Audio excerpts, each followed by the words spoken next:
Okay, so here we are on the starting page that you should come up to when you click the link. And I'm logged into my secondary account so I can copy the file just like any normal user would. So we're going to click make a copy and we can name it whatever we like, but I'm just going to keep the same name for the spreadsheet. So once it loads, and it may take a second to copy everything over,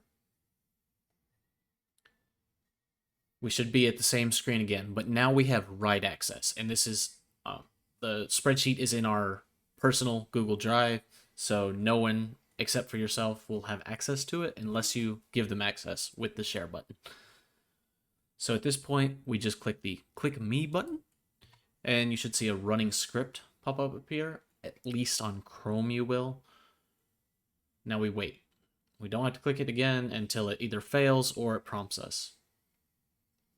So now it'll pop up an authorization required, which we just hit continue on, and we'll click the user that we'd like to authorize for, which is ourselves. We'll click advanced, and then we click to go to get color of super chats. Even though it says it's unsafe, it's not doing anything special. These are the permissions that it asks for. It asks to view your YouTube account. This is so it can pull user PFPs and the thumbnails. It wants to view and manage spreadsheets the application's been installed in. That's just this spreadsheet.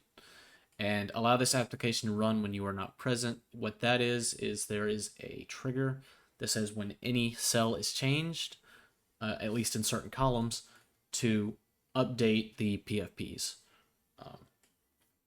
That's all those permissions do. If you'd like to have somebody look over it, it's under Tools and then Script Editor.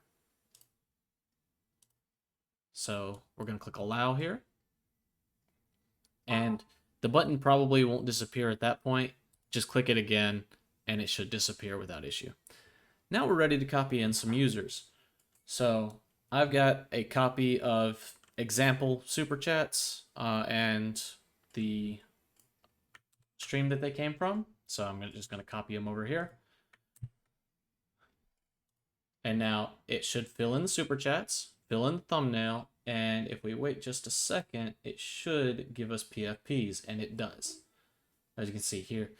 Now these users, they're just examples. Some of them are actual users, some of them are just people we've got pulled over. And once you're done reading super chats, probably the best thing to do is to click this reset button here. It'll take a second, but then it'll clear the entire spreadsheet. It's just easier that way versus going through and clearing them all and then going to the URLs spreadsheet and clearing those as well. And that should be all there is to it.